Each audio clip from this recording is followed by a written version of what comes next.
नमस्ते बच्चों। हमने आपके संस्कृत के लेसन जो थे वो दोबारा रिवीजन करवा दिए सारे। अब आप जो है पद्यांश में फिर से देख लीजिए। कबीर दास का पहला दोहा। सतगुरु हमसु रीझतर एक कहा प्रसन्न। यहाँ पर बता रहे हैं कबीर दास जी ने गुरु जी के अपने महत्व के बारे में बताया है। कह रहे हैं कि सतगुरु ने हमारी सेवा से प्रसन्न होकर मुझे ज्ञान की बातें समझाई हैं। कि सतगुरु ने हमारी सेवा भावना से प्रसन्न होकर मुझे ज्ञान के बारे में बताया है। कह रहे हैं कि जिसे सुनकर मेरे हृदय में ईश्वर के प्रति सच्चा प्रेम जो है वह उत्पन्न हो गया है। जिसे सुनकर मेरे हृदय में ईश्वर के प्रति सच्चा प्रेम जो है वह उत्पन्न हो गया है। वह उपदेश मुझे ऐसा प्रतीत होता है कि मानो ईश्वर जो है बरस्या बादल प्रेम का भीज दया समान। उस उपदेश से मुझे एहसास होता है, जो ईश्वर ने मुझे ज्ञान का उपदेश दिया है उससे यह एहसास होता है कि जैसे ईश्वर ने प्रेम रूपी वर्षा करके प्रेम रूपी बादलों से वर्षा की है, प्रेम रूपी बादलों से वर्षा की है, जिससे मेरा सारा शरीर जो है उस प्रेम रूपी वर्षा करने से मेरे शरीर का प्रत्येक अंग जो है वह भीग गया है। उन्होंने प्रेम रूपी वर्षा की है, उस प्रेम रूपी वर्षा से मेरे शरीर का प्रत्येक अंग जो है वह भीग गया है। अर्थात कहने का तात्पर्य है कि जो उपदेश से हृदय में ईश्वर के प्रेम के प्रति प्रेम उत्पन्न हुआ है और उसी से मन को शांति मिलती है।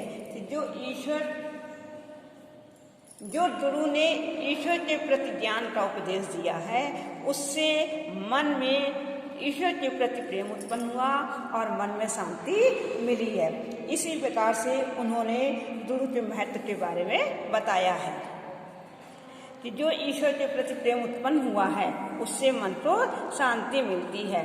यहाँ पर शब्द भाषा है, मुत्तत शैली है, शांत रस है, दोहा छंद है, प्रत्येक दोहे में दोहा छंद है और रूपक और अनुप्रास अलंकार है। दूसरा वाला देखिए, राम नाम के पटतरे देवे तो तछुनाए। यहाँ बता रहे हैं कि जब गुरु ने ज्ञान का उपदेश दिया है, ठीक है, तो शिष्य चाहता है कि हम उन्हें बदले में जो हमें शिक्षा मिली है उस बदले में हम उन्हें कुछ दें। उसी के बारे में बताया है कि राम नाम के पटतरे देवे ते तछुनाए, कि ईश्वर ने मुझे ज्ञान का उपदेश दिया है। उस ज्ञान के उपदेश में उन्होंने मुझे राम नाम रूपी जो है वह मंत्र दिया है।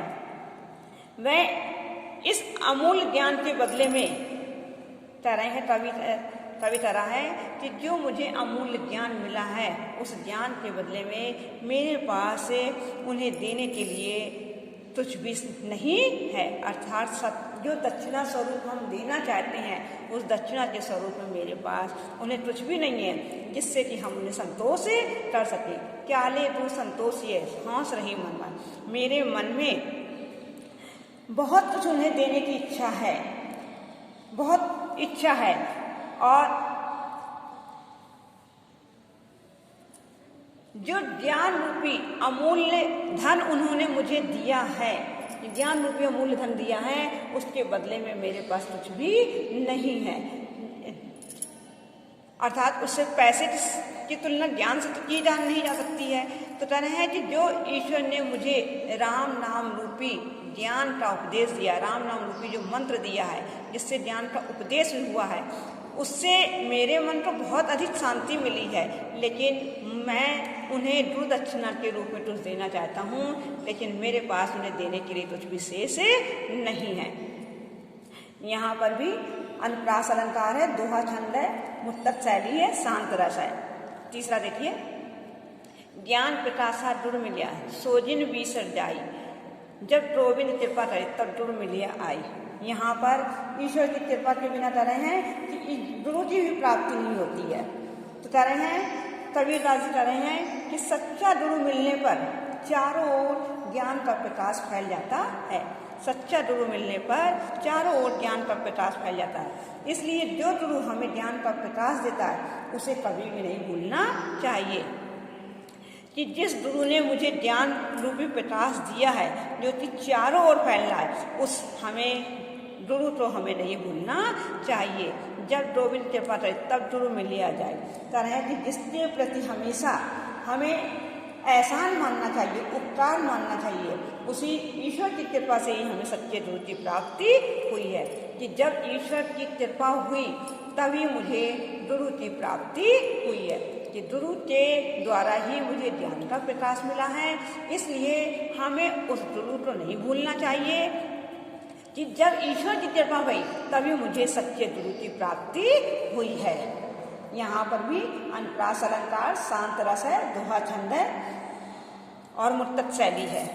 चौथा देख लीजिए, माया दीपत नर पतंग भ्रम भ्रम इव पड़ंत तह तवे गुरु ज्ञान थे एक आदि ग्रंथ। यहाँ पर भी बता रहे हैं, कह रहे हैं कि गुरु द्वारा दिए गए ज्ञान से ही मनुष्य जो है माया मोह के बंधन से छूट पाता है। तेरा माया दीपत नर पतंग कि तभी कि जिस प्रकार कीट पतंगे जो होते हैं जब दीपक कोई जलता है तो उसके प्रकाश से वे आकर्षित होते चले जाते हैं, और जब वह उसके पास जाते हैं तो वह कीट पतंगे जो होते हैं उस प्रकाश जो दीपक जलता है उसके प्रकाश से वे जल जाते हैं और मर जाते हैं। यही इसी प्रकार कर रहे हैं कि संसार क्या है, ये एक बाहरी आकर्षण है जिसमें मनुष्य जो है खिंचा चला जाता है और उसे कुछ भी प्राप्त नहीं होता है, बल्कि एक सिर्फ मृत्यु प्राप्त होती है, बल्कि उसे कुछ भी प्राप्त नहीं होता है। इसलिए हमें इस संसार के जो बाहरी आकर्षण है हमें उस पर मोहित नहीं होना चाहिए। तय कबीर गुरु ज्ञान एक आदो ग्रंथ कह रहे हैं कि शायद जैसे मान लीजिए हम लोग सत्संग सुनने जाते हैं तो वहाँ पर जो महात्मा लोग उपदेश देते हैं उन उपदेशों का सुनने के लिए तो हजारों आदमी जाता है, लेकिन शायद ही है जो उसमें से हजारों आदमियों में से शायद ही कोई एक दो आदमी ऐसे होते होंगे जो उनकी बातों का मनन करते हैं, अनुसरण करते हैं, ग्रहण करते हैं और अपना कल्याण करते हैं। तो यहाँ पर भी यही है कि गुरु के ज्ञान से इस मोह माया से हम जो है बच सकते हैं। लेकिन तरह है कि माया दीपक नर पतन भ्रम भ्रम इव पड़ंते कि जब दीपक जलता है तो उस दीपक के प्रकाश से जब कोई कीट पतंगे आते हैं तो वह उसमें जलकर मर जाते हैं। उसी प्रकार कह रहे हैं कि जो गुरु के उपदेश का पालन करते हैं तो उन्हीं का ही कल्याण हो पाता है, हर व्यक्ति का नहीं हो पाता है। यहाँ पर भी रूपक और अनुप्रास अलंकार है, दोहा छंद है, शांत रस है, मुत्तक शैली है। एक आप और देख लीजिए, जब मैं था तब गुरु नहीं, अब गुरु है और मैं नहीं, प्रेम डली अति सांकली तामे दो न समय। तरह है जब मैं मीन्स अहंकार, कि जब मेरे हृदय में अहंकार था अर्थात अंधकार था तब गुरु का स्थान वहाँ पर नहीं था। अब गुरु है और हम नहीं। जब मुझे गुरु के द्वारा ज्ञान का प्रकाश मिला, ज्ञान रूपी प्रकाश मिला, तो उसमें मेरा अहंकार जो है वह दूर हो गया, अर्थात अंधकार जो है वह नष्ट हो गया है। प्रेम डली अति सांकली तामे दो न समय। ये हृदय जो है वह इतना छोटा है, ये हृदय जो है, ये प्रेम जो है वह इतना छोटा है कि इसमें दो लोग नहीं समा सकते हैं। या तो अहंकार ही रह सकता है और या ही ईश्वर रह सकते हैं। यहाँ पर भी अनुप्रास और रूपक अलंकार है, शांत रस है, दोहा छंद है, मुत्तक शैली है और उपदेशात्मक शैली है। आज के लिए इतना ही हम बताए आपको, कल हम आगे और पढ़ाएंगे।